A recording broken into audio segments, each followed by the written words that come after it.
Arrivé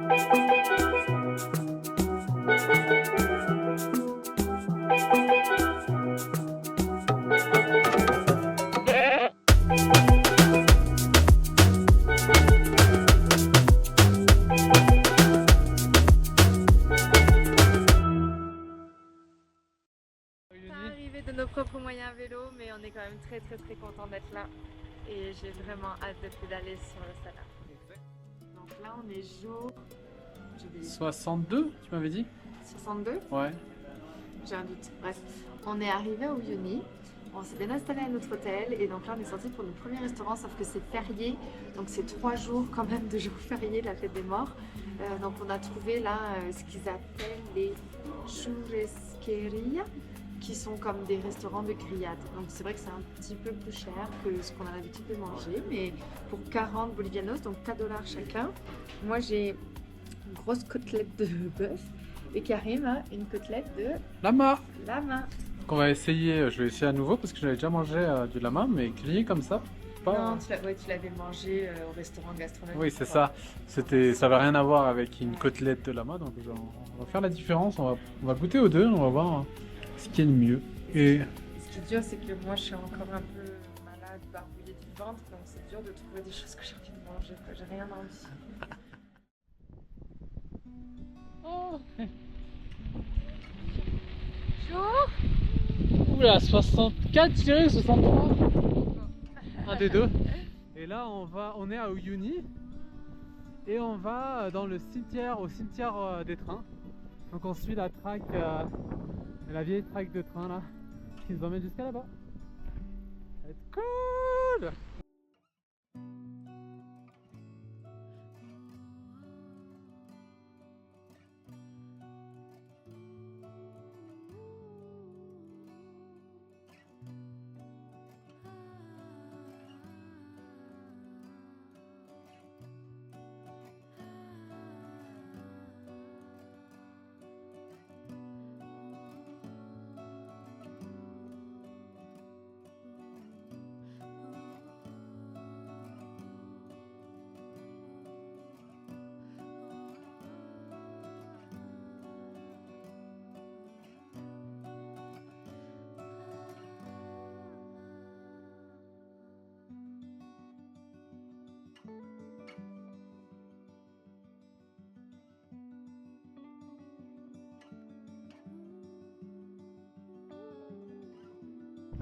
Comment c'est cool d'être rapide. Ah non, non. On se sent tellement léger! Pas de bagages, on est léger, c'est pas juste en chanson, c'est on est. Ouais. On va dans le sable trop facilement quoi. Un bonbon. T'as un bonbon dans la bouche? Un coloudon. Vas-y, prends ton temps. Gomitas les bonbons ici. Gomitas. Trop lulu. Vu que je trouve pas souvent des matchas, je me rabats sur les bonbons. Mais ici à Uyuni, on va trouver un matcha. Toi c'est cochon quand même. Hein. Moi, c'est un frappé vanille. Il coûte moins cher que ton matcha. Oui. Je vais prendre un peu de chantilly. Et je vais me rajouter un tiramisu avec ça. C'est ça. On n'a rien filmé à Uyuni. On a profité. On a juste chillé, mangé, se poser. Moi je suis retournée à La Paz, j'ai fait un aller-retour bus de nuit pour aller me faire des petites injections de plasma dans le bras. Et là, cette affaire là, on en parle? Regardez-moi ça. Non, ça pesait au moins 15 kilos, hein, 15-20 kilos. Qu'est-ce que c'est? C'est en fait demain, on part pour le Salar de Uyuni. Et en fait, vu qu'on va revenir ici, donc on va laisser des affaires. Laisser plein d'affaires. On pensait Plein d'affaires. On pensait pas qu'on allait laisser autant d'affaires, donc on va rouler léger pour une fois de notre vie. Et qu'est-ce que c'est dans ces affaires là? Il y a quoi là-dedans en Il y a fait? quoi là-dedans? Des affaires d'été? Des affaires d'été. On sait pas si un jour on arrivera à se mettre en habit d'été. Inch'Allah, Argentine et Brésil. Plein de trucs, plein d'affaires, plein de trucs qu'on avait en trop. Et ça va être là. C'est une bonne expérience parce que comme ça on sait qu'on peut quand même manger quand même pas mal hein, et on peut rouler juste avec ça pendant un petit temps.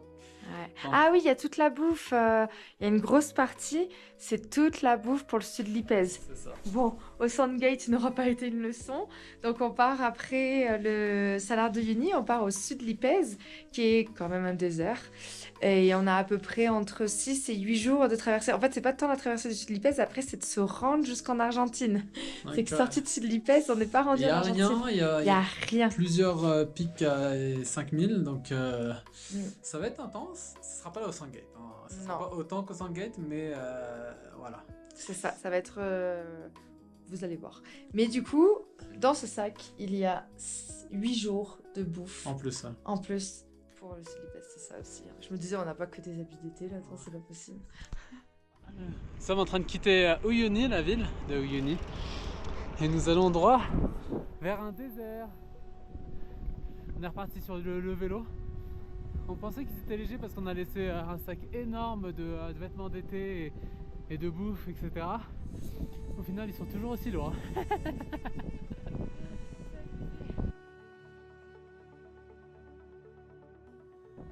La reprise est difficile.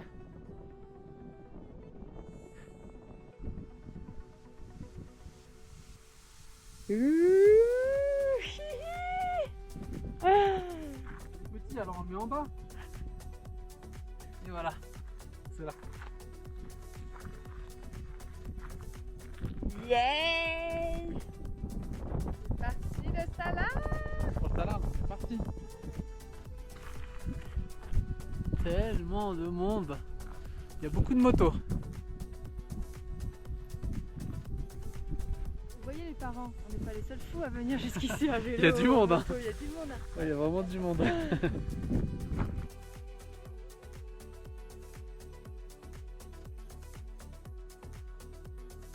C'est hâte.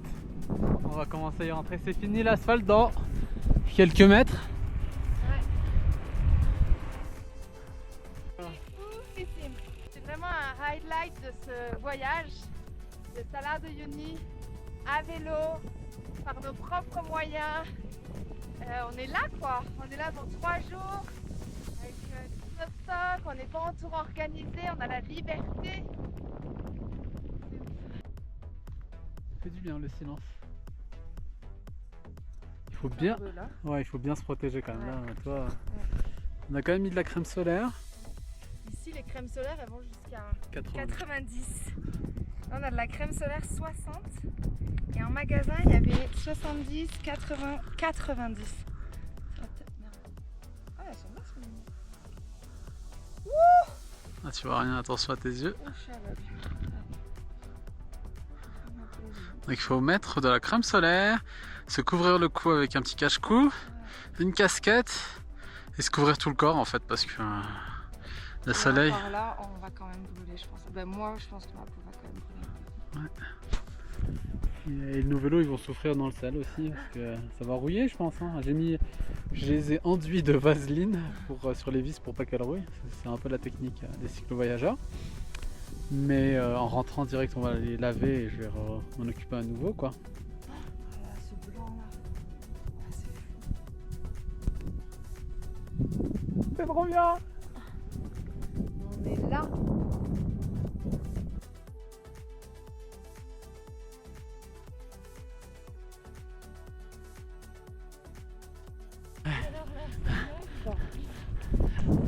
C'est un mirage ou pas? On sait pas hein. Peut-être qu'on est perdu au milieu du lac de sel. Mais non, on arrive tranquillement au monument Dakar, Bolivia.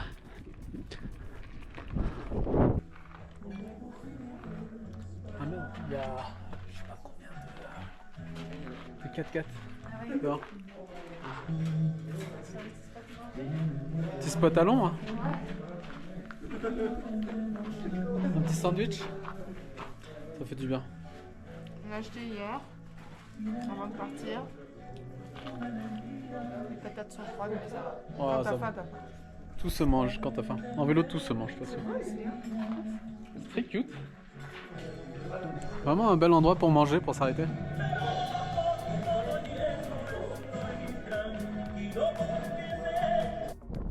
sommes arrivés Voilà.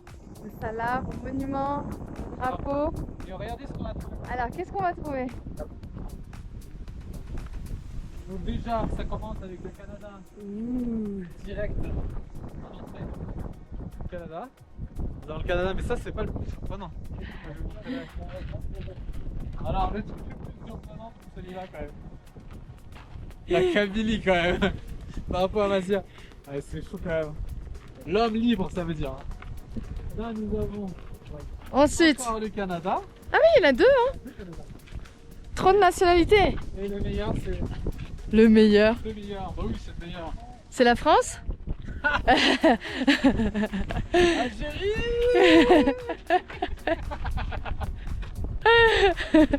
Et le drapeau français, il est où? Je sais pas. Ah, il est là, regarde. Il est en haut. On s'en fout. Oh, Il est là. oui, il est là. Non, c'est un peu acadien. Je déconne. Acadien. Et la France de ça. Ah, mais il y a même des Bretons. Hein. Ouais, il y a le drapeau breton. Non, je pense pas ça.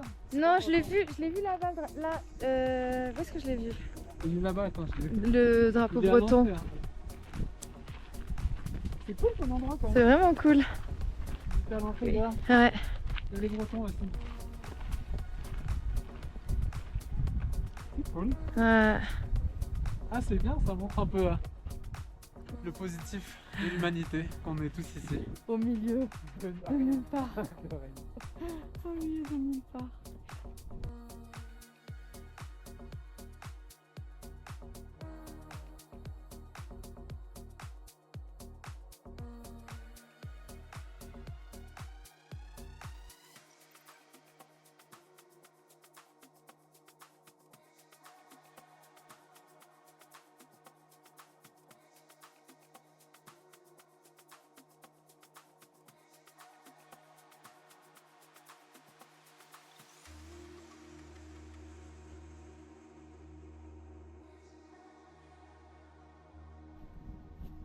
Alors, où est-ce qu'on met la tente? Ouais, un peu difficile, le paysage est compliqué quoi. Beaucoup de roches, beaucoup de cactus. Je pense que là, ça te va? Là? Je sais pas certaine. Le sel, il est pas comme à côté, quoi. Allez, ça va croustiller.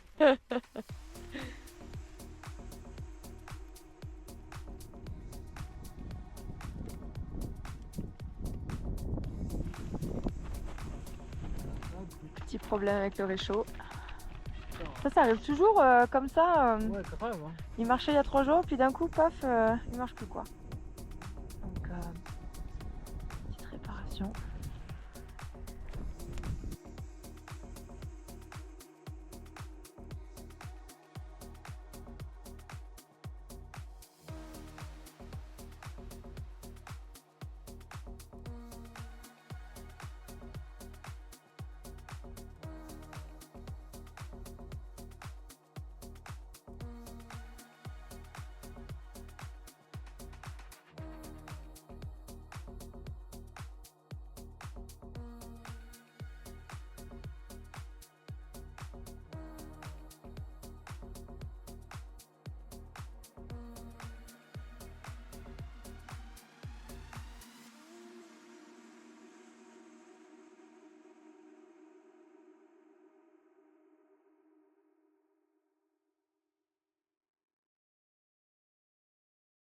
Alors toi, qu'est-ce que tu fais?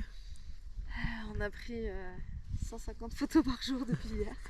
Je fais du tri. On s'est bien amusé. Vu qu'on prend ça... Est-ce que je peux enlever les lunettes? Ouf. Vu qu'on prend ça relax, bah, on en profite pour se faire plaisir, de faire des petites photos. Avec le Salar, il y a comme un effet d'optique. C'est cool. C'est vraiment très très beau quand même.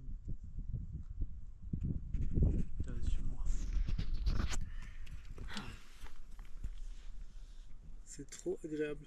On va faire une sieste tantôt en plus. En fait, à la base, on devait faire 3 jours, dont une journée pour arriver jusqu'ici, une journée pour aller jusqu'à Lille, et après une journée pour revenir en fait. On a décidé de prendre ça relax. On va pas voir Lille, parce que ça va être pareil partout. Donc on a dit une journée sans vélo, en plein milieu du Salar de Uyuni. À faire des photos et à profiter de la vie, quoi. Ouais. C'est cool. Ouais. Aujourd'hui, il fait encore plus chaud et il y a encore moins de vent qu'hier. C'est pour ça qu'on s'abrite là parce que c'est vraiment très très fort. Ouais, il faut bien se couvrir. Hein. Oui. Il fait tellement chaud. Hein. Et le Salar de Uyuni, c'est notre premier désert. Je vais remettre mes lunettes en fait, c'est trop fracassant. C'est notre premier désert. Et c'est hallucinant le silence. Il y a un silence. Toute la nuit, c'était hyper silencieux, pas un bruit. Tout aujourd'hui, c'est incroyable. C'est incroyable de vivre ça.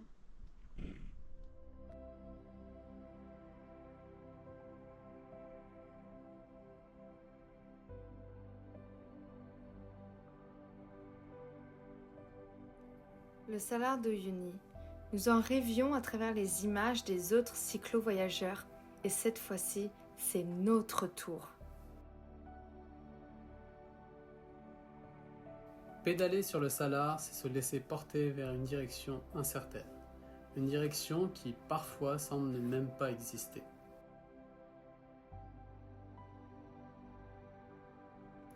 C'est s'abandonner à l'immensité, jusqu'à avoir l'étrange sensation de disparaître, de ne plus exister dans ce monde.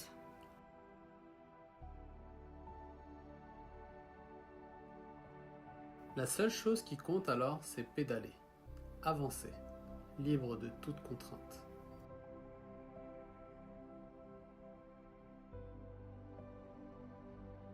Ici, aucun obstacle ne peut nous arrêter. La lumière nous traverse, elle s'imprime en nous et grave un profond sentiment d'apaisement.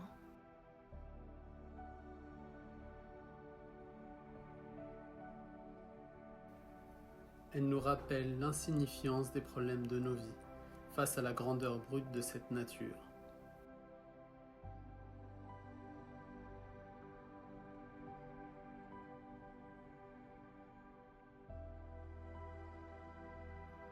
Nous avons l'impression de rouler sur une autre planète, un monde vierge de tout, où l'humain n'est qu'un invité de passage, humble et reconnaissant. Les efforts, les doutes, les kilomètres avalés, le froid, la fatigue, les moments de renoncement.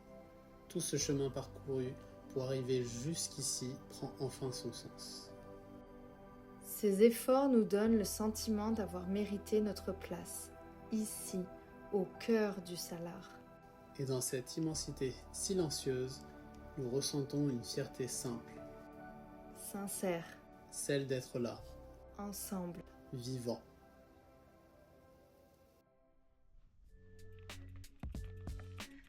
On est parti, on quitte le Salar. On quitte le Salar, ouais. 3 jours, là c'est le 3e jour, 2 nuits. C'est incroyable. Ouais, c'est dur de partir d'ici, c'est vraiment magnifique, vraiment. On est tout seul, enfin il y a 2, 3, 4, 4 quand même ce matin. Attends, Mais on est quand même pas mal seul. il a eu beaucoup de vent cette nuit, mais la première nuit ça a été. Donc il y a des gens qui hésitent à dormir sur le Salar en raison du vent et qui vont se directement sur l'île. Ça dépend. Ça dépend C'est et c'est imprévisible. très imprévisible.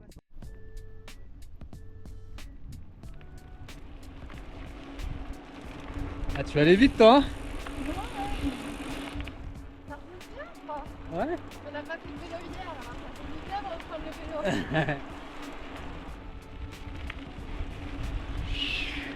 L'immensité!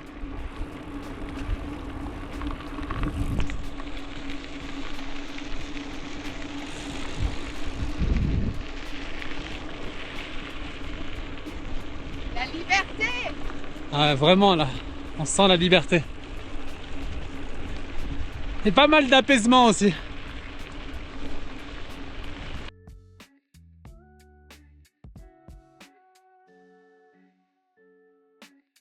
Après 3 jours de nuit sur le Salar, on mérite quand même de laisser notre petite trace. Désolée, les gens autour. Ouais, c'est bon. Wouhou! C'est trop hot. C'est bon, on est parti? Sur la petite fin de route qui tabasse. C'est fini le Salar.